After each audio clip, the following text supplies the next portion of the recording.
Welcome to the Herd's official YouTube channel. Make sure to like and subscribe. Don't forget to check out the Colin Cowherd podcast, all of our NFL instant reactions, and more football content. Eric Mangini now joining us from New York. So I said, look at, he's nodding in agreement. He loves those picks too. You can tell right now. I like the picks. I don't know about the New Orleans picks. 7.5 is a lot of points. It is. It is. The only one I'm worried about. Okay. I was saying this. Sometimes you and I in our lives have watched history. I grew up and I saw Hank Aaron surpass Babe Ruth. I remember that was one of my first sports memories as a kid. And we know we're watching history. And then there's times that it's not necessarily about a record, but we're watching something that doesn't make historic sense. Josh Allen, the Buffalo Bills have not lost the turnover battle in 25 games. Eric, his last 12 games, I get 30 touchdowns and 1 pick. I've always said the one thing that's hard to coach out of star quarterbacks who have horsepower is reckless. Favre, Luck, Manning, Namath, Elway. It's like you can't tell the guy with the big muscles at the beach, hey, keep your shirt on. He's just born to show off. The fact that he's got this much horsepower and basically now throws the ball underneath, doesn't take risky throws, it shows he's coachable, he's humble. I think we're watching his history here in the last 20, 15 games with Josh Allen. I don't think I've ever seen anything like this. This horsepower with no mistakes. Yeah, it's been amazing. And you mentioned Brett Favre. So Josh had the record where he led in the 4 previous seasons. He had the most touchdowns and he had the most turnovers, and it was tied with Brett Favre. And that's a perfect comparison. When I had Brett Favre in New York, you loved the upside, you loved the chances that he took, but you didn't love the fact that he had to take a chance all the time. Yeah. And I used to talk to Brett, and I'm like, look, you don't have to hit on 16. We'll be okay. We don't want to coach it out of you. And obviously, at that point in his career, you weren't gonna. But we need a little bit less of that.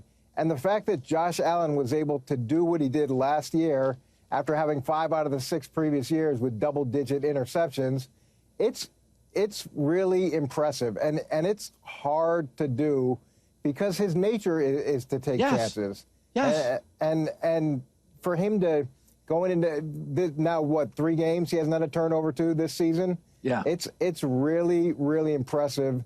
I hope it's sustainable.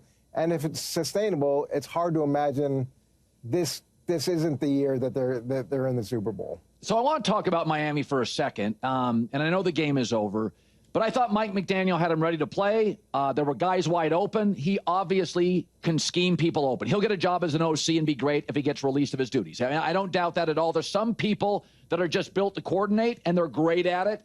Steelers for years had a defensive coordinator who was unbelievable, and Steve Spagnuolo, and that's fine. Some people are VP, some are pres, whatever. But the Tua thing is interesting because there's a cap hit here. And I've said the NFL went through a decade where they convinced themselves that quarterback size doesn't matter. Bryce Young, Kyler Murray, Tua, Russell Wilson. And you look up now and you're like, yeah, the big guys are winning again. They're winning all the – and so my take is on Tua. J-Mac and I talked about this. I think in a dome team, I think in warm weather, it can possibly work. But I do think watching him throw that pick where it's like he didn't see the linebacker, he's too smart. He's had taken too many snaps to throw that pick. I do think you have to consider going forward. Maybe this isn't going to beat Josh Allen. Josh Allen's going nowhere, Eric, for the next 10 years. Drake May's a bigger, stronger quarterback. Those teams play in cold weather, windy, cold weather. What would you do if you ran the Dolphins with Tua? Yeah, it's funny. Buddy Ryan used to say there's a place for a good little guy in the NFL. It's just not in front of a good big guy. And that's true. The big guys at the end of the day are going to win. And the thing with Mike McDaniel and Tua, remember when Mike first got there, everybody loved the impact that he was having. He was a player's coach. Yeah. And even Tua really blossomed because he had dealt with the hard coaching previously. It didn't really fit his personality. He clicked with Mike. They go to the playoffs his first 2 seasons, and he's taken a step back. But the issue with Tua isn't just about the mistakes or his size, but you've also got the concussion part of it. Yeah. And you just don't know when is the next hit going to be the last hit with him? Yeah. And that's what was surprising me when they initially gave him the big long-term contract. It's a huge risk, not just because of his size, but also because of the concussion history. So I don't know how many more years he's going to, A, be able to play and A, B, want to play. Yeah, no, I didn't like the big contract, and I said it on the air. So I said with Caleb Williams against the Cowboys, I don't need a win. I need progress. I don't need a W. But you can't, after the first drive, be holding the ball for 3.3 seconds the whole offseason. I said, I don't care about yards, wins, touchdowns. Get rid of the ball. Play within an offensive structure. Through 2 games, outside of the 2 opening drives, Eric, I don't see it. And I've been saying this now. I don't know if structure coach is going to work with freewheeling, athletic, dynamic, ad-libbing quarterback. What say you?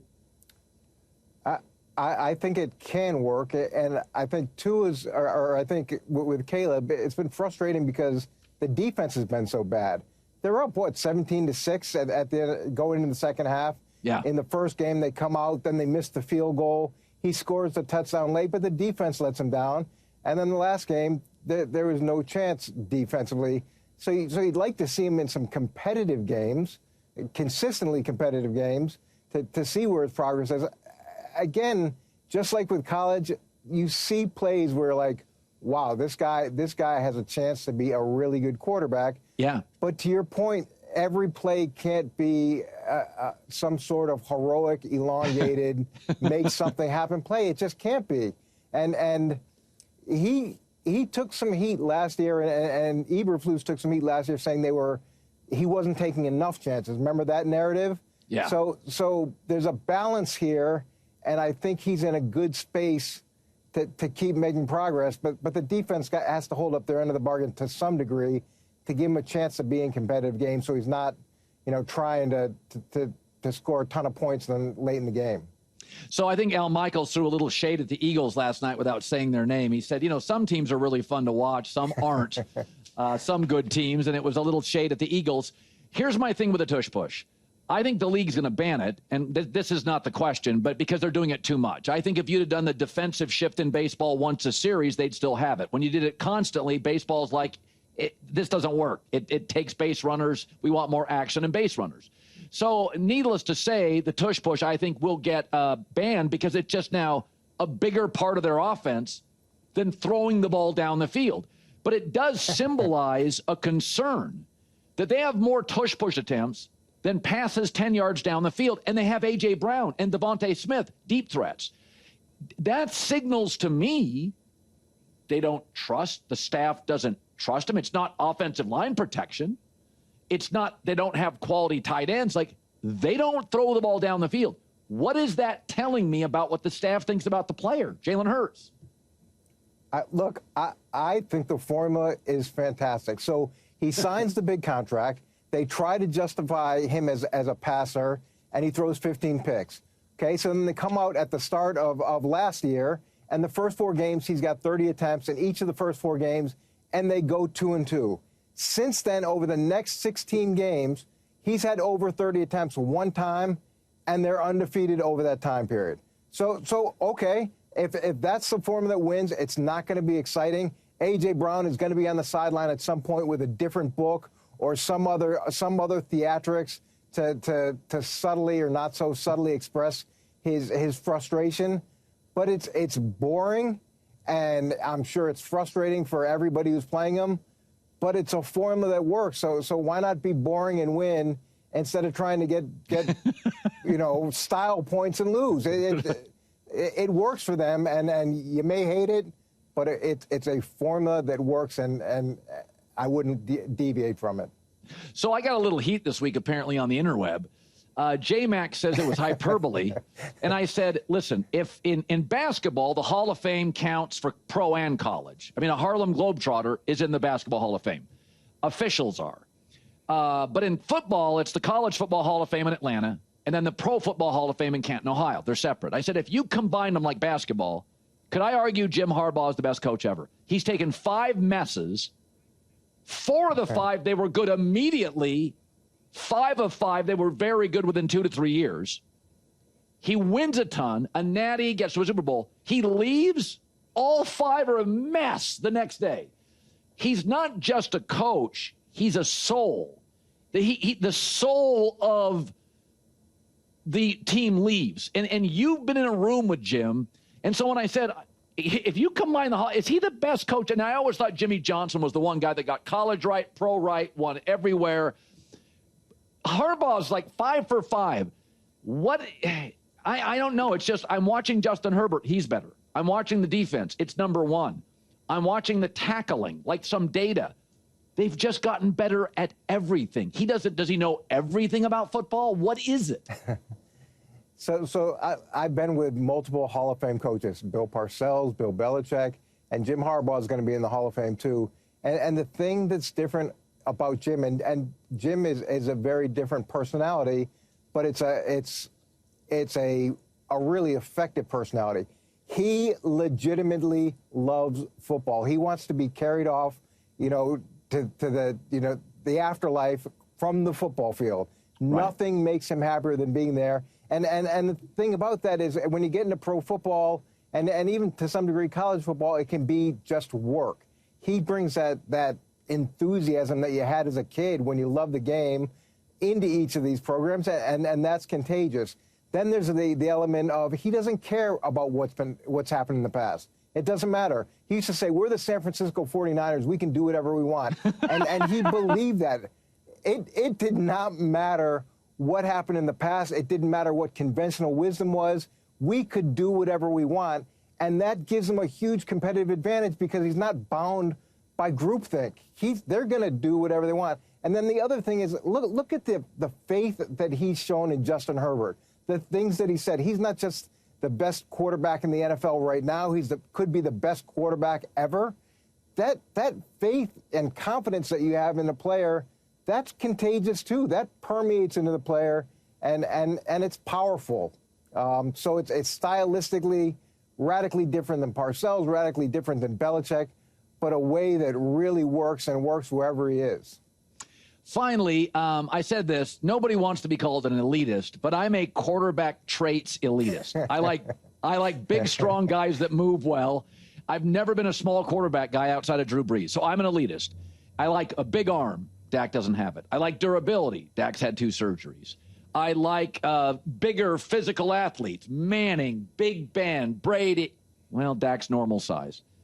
But I said, he reminds me of the kid that the parents sometimes forget about because he's never a problem. He gets good grades. He'll babysit. He's never in trouble. He never pulls the fire alarm in high school.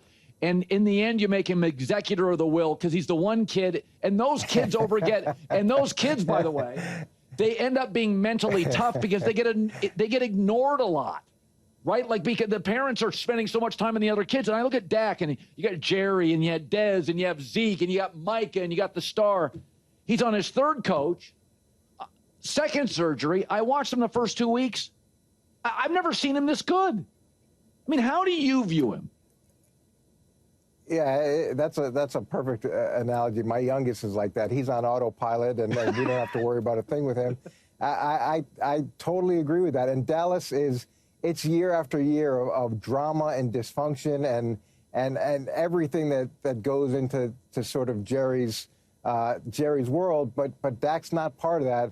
And I've been so impressed by Dak these first 2 games, coming back from an injury and playing as well as he did in Philadelphia. And look, if CeeDee Lamb doesn't drop 3 very catchable balls, they're probably winning that game. Yes. And he's the highest paid player right now in the league, and he actually looked like he deserved that distinction over the last 2 games. And there's not been many times where I could have said that about Dak, but there seems to be a resolve and almost a chip and anger, all the things of saying, I'm tired of hearing how I'm not good enough and I'm not one of the top guys, and I'm going to show you that I am. And through 2 games, he's made a really strong argument.